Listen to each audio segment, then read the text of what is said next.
40 সালের আগে চেয়ার ছাড়বে না, কিন্তু 31 সাল আসার আগে আমার বুবু চলে গেল। বলেন ঠিক কিনা? وتعز من تشاء وتذل من تشاء। আল্লাহ যাকে চান তাকে সম্মান দান করেন, আর যাকে চান তাকে বেইজ্জতি করেন। ওগো আমার ভাইরা, যেই লোকগুলো আগে কারাগারে থাকতো, যেই লোকগুলোকে আগে হাতে হ্যান্ডকাপ পরানো হতো, পায়ে ডান্ডা বেড়ি পরানো হতো, যেই লোকগুলো ওপেন ঘুরে বেড়ানো তো দূরের কথা, বাবার জানাজায় পর্যন্ত শরীক হতে পারে নাই, মায়ের কবরের পাশে দাঁড়াতে পারে নাই, এখন সেই লোকগুলো ওপেন ঘুরে বেড়ায়, জনসভা করে, এখন ওপেন কথা বলে, তাদের কথা টেলিভিশনে আসে, নিউজে আসে। আর যারা এতদিন সব দখল করে রেখেছিল, সেই আল্লাহর ওলিরা পালিয়ে বেড়ায়। বলেন সুবহানাল্লাহ। সুবহানাল্লাহ পড়া যাবে না? যাবে না? এটাই তো আল্লাহর খেলা।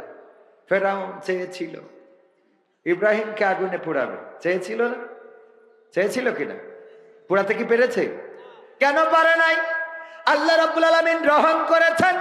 শুকরিয়া আদায় করেছিল কার? দেখেন, শুকরিয়া, আমি সেই শুকরিয়া নিয়ে আলোচনা করতেছি। শুকরিয়া আদায় করলে নিয়ামত কিভাবে পেয়ে যায়। ইব্রাহিম আলাইহিস সালাম মাকে বলল যে আমাদের রব কে, আমাদের স্রষ্টা কে? বলল আমাদের স্রষ্টা হলো তোমাদের বাবা। কয় আমার বাবার স্রষ্টা কে? কয় তোমার বাবার স্রষ্টা হলো যে আমরা যে দেবতাগুলোর পূজা করি, এই যে এইগুলো। বললো ওর স্রষ্টা কে? কয় ওর স্রষ্টা তোমার বাবা। তাইলে এটা কেমন হইলো? ওর স্রষ্টা বাবা, মানে ওর উপরে স্রষ্টা নাই, কিন্তু বানাইছে কে? তোমার বাবা। বাবা বানাইলো, এটা আবার কেমন? যে বাবা বানাইলো সে আবার বাবার স্রষ্টা, যেটা বাবা বানাইলো এটা বাবার স্রষ্টা হয় কিভাবে? খুঁজতে লাগলেন। ফালাম্মা জান্না আলাইহিল লাইলু রাআ কাওকাবান ক্বালা হাযা রাব্বি। কত সুন্দর করে আল্লাহ রেকর্ড করে দিয়েছেন এখানে 3টা 4টা আয়াত। আল্লাহর কাছে আল্লাহ রাব্বুল আলামিন বলছে যে যখন কি করলো ইব্রাহিম আল্লাহকে খুঁজতে থাকলেন, তখন আকাশে একটা তারকা উদয় হতে দেখে বলল এই তারাটাই হলো আমার রব, আমি এই রবকেই অনুসরণ করি। তারার দিকে অপলক দৃষ্টিতে তাকিয়ে আছে। হঠাৎ করে তারা অস্তমিত হয়ে গেল। ইব্রাহিম আলাইহিস সালাম বললেন যা ডুবে যায় আমি তার প্রতি কখনো আসক্ত হতে পারি না, আমি তাকে রব মেনে নিতে পারি না। ফালাম্মা রাআল কমারা বাজিগান ক্বালা হাযা রাব্বি। হ্যাঁ, এভাবে পরের আয়াতে আল্লাহ রাব্বুল আলামিন আবার বলছেন যখন দেখলেন যে সূর্য উদিত হয়েছে, তখন বললেন এটাই আমার রব, এটাই আমার স্রষ্টা। আবার চন্দ্র, যখন চন্দ্র উদিত হয়েছে, এটাই আমার রব। যখন চন্দ্র আবার ম্লান হয়ে গেল, সকালে সূর্য উদিত হইলে চন্দ্রের আলো আস্তে করে হারিয়ে গেল, তখন বলল না এটা রব হইতে পারে না। সূর্য দেখে বলল বলা, কি বললো? ফালাম্মা রাআশ শামসা বাজিগাতান ক্বালা হাযা রাব্বি হাযা আকবার। হ্যাঁ, আল্লাহ রাব্বুল আলামিন রেকর্ড করে দিয়েছেন যে এবার যখন সূর্য উদিত হয়ে গেল, তখন বলল এই সূর্যটাই আমার রব, এটা হলো আরো বড়, তারার চেয়ে চাঁদ বড় ছিল, চাঁদের চেয়ে সূর্য বড়, সুতরাং এটা আমার রব। কিন্তু যখন সূর্য অস্তমিত হয়ে গেল, তখন কি বলল? তখন কি বলল? সবার মুখস্থ আছে, এইটা অন্তত মুখস্থ আছে। ইন্নী ওয়াজ্জাহতু ওয়াজহিয়া লিল্লাযী ফাতারাস সামাওয়াতি ওয়াল আরদ হানিফান ওয়া মা আনা মিনাল মুশরিকিন। আমার ইব্রাহিম আলাইহিস সালাম বললেন ওগো আল্লাহ, আমি এখন বুঝতে পেরেছি ওই তারা আমার রব নয়, ওই চন্দ্র আমার রব নয়, ওই সূর্য আমার রব নয়, আমার স্রষ্টা নয়, আমার আল্লাহ নয়। আমি আমার মুখটা ঘুরিয়ে দিলাম তার দিকে। এই আসমান জমিন যিনি সৃষ্টি করেছেন আর এর মধ্যে যা কিছু আছে সব কিছুর স্রষ্টা যিনি, আমি তার দিকে আমার মুখটা করে দিলাম। আমি ঘোষণা করে দিলাম আমি অন্য কোন মুশরিকদের দলের অন্তর্ভুক্ত নই। সুবহানাল্লাহ বলবেন না? মাথা নত করলেন কার কাছে? কার কাছে? আল্লাহর কাছে মাথা নত করে দিলেন, মুখটা ঘুরিয়ে দিলেন আল্লাহর কাছে। আগে আমরা এইগুলো জায়নামাজের দোয়া হিসাবে পড়তাম, এখন তো এগুলো বেদাতে চলে গেছে। এখন এগুলো নাকি বেদাত। বেদাত বলতে বলতে দাঁত কোনটা খুঁজে পায় না। ভালো কাজ করলেই বেদাত, খারাপ কাজ করলে ওদের নিয়ে কোনো প্রশ্ন নেই। কথা কয় না? নামাজ পড়লে, নামাজ না পড়ে যে ওর কাছে কোনোদিন যাই দাঁড়াতে দেখলাম না, যে পড়ে ওর এসে বলে হাত কপালের পরে বাঁধ। ঠিক না বে ঠিক? এক ইমাম সাহেব এক মসজিদে যেয়ে বুঝতে পারলো যে এখানে যখন পাওয়ারে আসে একবার আহলে হাদিস যারা ওরা পাওয়ারে আসে, একবার মাযহাবপন্থী যারা তারা পাওয়ারে, মাযহাব আল্লাহ মাযহাব দুই দলের লড়াই চলে। যখন যারা পাওয়ারে আসে সেই দলের ইমাম থাকে, আর ওদের গোলমাল হয় হাত বাঁধা নিয়ে, আমিন জোরে বলা আস্তে বলা নিয়ে। ইমাম সাহেব বুঝে উনি যেয়ে নামাজে দাঁড়াইল, আল্লাহু আকবার, কপালের পরে হাত বাইতেছে। সবাই তো দেখি অবাক যে এতদিন তো তাও ইমাম যা রাখিছি উপর নিচে বাইতো, নাবির একটু উপরে উঠতো না, একটু নিচে নামতো, আজকে ডাইরেক্ট কপালের পরে উঠাই ফেলাইছে হাত। ইমামের নামাজ শেষে বলছে যে হুজুরে করলেন কি? কি করলাম? কপালের পরে হাত বাঁধলেন। এতদিন তো শুনেছি হয় নাবির উপরে, বুকের উপরে, নাই নাবির নিচে, কোনো না কোনো এক জায়গায় আছে, নাই হাত ছেড়ে দিয়ে, কিন্তু আল্লাহু আকবার বলি কপালে হাত বাঁধা তো কোনো হাদিসই পাইনি। কয় হাদিস লাগবে না, এখানে ইমামতি টিকা রাখার জন্য এটা করেছি। কারণ নাভির উপরে নিচেই বাঁধলে যদি ইমামতি চলে যায় তো কপালে বাঁধবো। আরো একটা কারণে কপালে বাঁধিছি, সেটা এই যে আমি এসে বুঝলাম যে আমাদের নাভির উপরে নিচেই কোনো দোষ নেই, যত দোষ কপালের। যত দোষ কনের? তো কপাল ঠিক করে নি আগে। কি ঠিক করতে হবে? আগে কপাল ঠিক করা লাগবে। ওগো আমার ভাইয়েরা, ঐক্যবদ্ধতা ছাড়া এই দেশে শান্তি আসা সম্ভব? প্রশ্ন করেছে শায়েখের কাছে ডক্টর মিজানুর রহমান, আজহারি রস শোনা যাবে কিনা। শায়েখ কত সুন্দর করে এই ব্যক্তিটার সম্বন্ধে নেগেটিভ কথা বলে দিলেন। আহা, আল্লাহর কাছে দায়ী থাকবেন। কার কাছে দায়ী? আল্লাহর কাছে দায়ী থাকবেন। ডক্টর মিজানুর রহমান আজহারি 3 তারিখে কোথায় আসবেন? কোথায় আসবেন? যশোরবাসী ধন্য।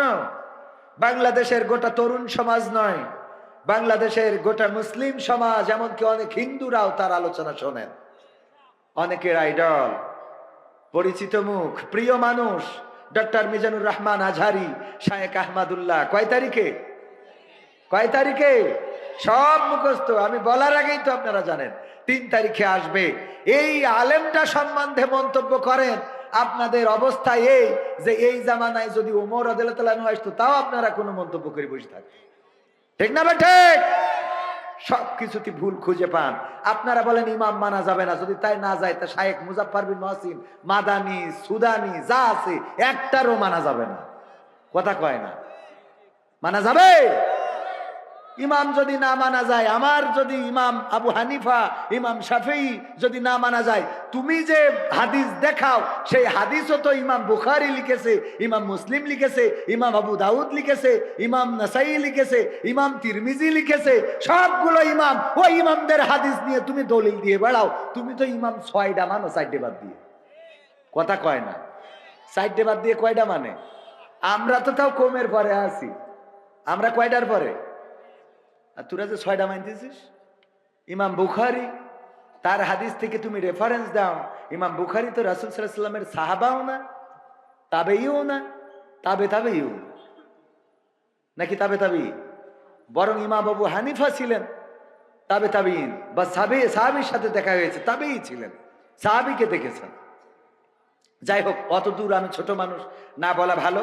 কিন্তু আমাদের কথা হলো, এই জাতীয় কথা বলে, এই জাতীয় কাজ করে সমাজ ধ্বংসের দ্বার প্রান্তে নিয়ে যাওয়া হচ্ছে। আল্লাহ সবাইকে হেদায়েত নসিব করে দিন, বলেন আমিন। ইব্রাহিম আলাইহিস সালাম কি বললেন? আল্লাহর কাছে মাথা নত করে দিলেন, আল্লাহ তোমার দিকে মুখ ঘুরালাম। এই কথাটা বলতে যে আমাদের আগে যায় নামাজের দোয়া বলে এই আয়াতটা পড়া হতো। এখন পড়েন আর না পড়েন, এইটার অর্থ জানলে যদি বলেন যে ইন্নী ওয়াজজাহতু ওয়াজহিয়া লিল্লাযী ফাতারাস সামাওয়াতি ওয়াল আরদ হানিফা ওয়া মা আনা মিনাল মুশরিকিন, এই কথাটা যদি বলেন তাইলে অন্তত মুশরিক মার্কা দল থেকে নিজেকে ছাড়াই নেওয়া হয় না? হয় না? ইব্রাহিম আলাইহিস সালাম নিজেকে ছাড়াই নিলেন এবং আল্লাহর কাছে অবনমিত করে দিলেন। আর বিনিময়ে যখন ফেরাউনের বাহিনী, যখন নমরুদের বাহিনী আগুনে ফেলতে চেয়েছিল, আগুনে ফেলার সব পরিকল্পনা বাস্তবায়ন করলো এবং আগুনেও ফেললো। ফেলার পরে ইব্রাহিম আলাইহিস সালাম পুড়ে ভস্ম হয়ে গিয়েছিল। বলেন ঠিক কিনা? ও না, তাহলে ঠিক আছে। আমি একটু মাঝে মাঝে ট্রাই করি যে আমার শ্রোতারা কতটুকু অ্যাক্টিভ, একটু অ্যাক্টিভ হওয়ার দরকার আছে না নাই? ওগো আমার ভাইরা, ইব্রাহিম আলাইহিস সালাম নমরুদকে এই কথা বলে নাই, ওগো নমরুদ আমি এবার থেকে তোমার দল করব, তোমার মতে চলবো, তোমার পথে চলবো। এতদিন আমি দাড়ি পাল্লা ধানের শেষ করে ভুল করেছি। কথার কথা বোঝেননি? এখন থেকে তোমার দলে এখন থেকে তোমার দল ছাড়বো না, এই কথা বলে নাই, বরং ফেরেশতারা আসলো যে ওগো ইব্রাহিম সাহায্য করবো নাকি। ইব্রাহিম আলাইহিসসালাম বললেন তোমরা এসেছো কি আল্লাহ পাঠিয়েছে নাকি? কয় না, আল্লাহর থেকে অনুমতি প্রার্থনা করে তারপরে এসেছি। ইব্রাহিম আলাইহিসসালাম বললেন চলে যাও, চলে যাও, সেই রবের কাছে চলে যাও যেই রবের কাছ থেকে তোমরা অনুমতি নিয়ে এসেছো। আমার অবস্থা তোমাদের থেকে সেই রব আরো ভালো জানেন। ভালো জানেন কে? আল্লাহর শুকরিয়া আদায় করার কারণে, আল্লাহর কাছে নিজেকে নিবেদিত করার কারণে, আল্লাহর প্রতি অনুগত হওয়ার কারণে, ওই বিপদের মধ্যেও আল্লাহকে ভুলে না যাওয়ার কারণে আল্লাহ বললেন ইয়া নারু কুনি বারদাও ওয়া সালামান আলা ইব্রাহিম। ওগো আগুন, তুমি আমার ইব্রাহিমের জন্য ঠান্ডা আরামদায়ক হয়ে যাও। ঠান্ডা আরামদায়ক হয়ে গেল, ফুলের বাগান হয়ে গেল। ফিরআউন নমরুদ বলল আই রে আগুন, আমি তোরে এত করে জ্বালাইলাম, এত করে পুড়াইলাম, 16টা বছর খাওয়াইলাম, আমার আর্মি, আমার বিডিআর, বিজিবি, আমার পুলিশ, আমার র্যাব, আজকে কেন তোমরা ফায়ার করতে পারো না? বন্দুকে কি গুলি নেই? কথা কয় না, বলেছে না বলে নাই?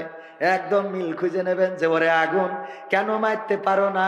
এত করে তেল ঢাললাম, সবিন তেল, সবিন তেল না কিরাসিন, পেট্রোল, গাছ, কাঠ, আমার সৈন্যবাহিনী সব লাগাই দিলাম, আমার শত্রুরে পুড়াতে হবে।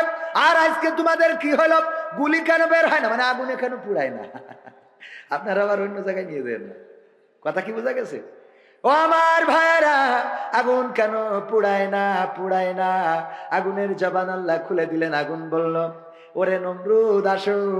ইব্রাহিম, নমরুদ বলল আগুন তোমার কি কোনো ক্ষমতা নাই, পাওয়ার নাই? আগুন বলল নমরুদ তুমি এসে দেখো আমার পাওয়ার আছে কি নাই। কথা কয় না, পাওয়ার আছে কি নাই এসে দেখো। এই দেশে এমন ঘটনা ঘটে গেল ভাইয়েরা আমার, এই দেশের চেয়ারটা ধরে রাখতে চেয়েছিল, ক্ষমতা ছাড়বে না, ক্ষমতার চেয়ার ছাড়বে না, কিন্তু আল্লাহ রাব্বুল আলামিন ছোট ছোট বাচ্চা শিশুদেরকে রাস্তায় নামিয়ে দিলেন। আর ছোট ছোট বাচ্চা শিশুরা তারা বুক পেতে দিয়ে বলল আমি আবু সাইদ হতে চাই, আমি মুগ্ধ হতে চাই। আর তাদের বুকের উপরে গুলি আর চালানোর মতো বন্দুক কে কাজ করেছে? আর কাজ করে নাই, যতটুকু করেছে ওই জায়গায় স্টপ হয়ে গেল। তারপরে নিজেদের দেশ ছেড়ে চলে যাওয়া লাগলো। আমার ভাইয়েরা, এই জন্য নিবেদিত প্রাণ হতে হবে আল্লাহ।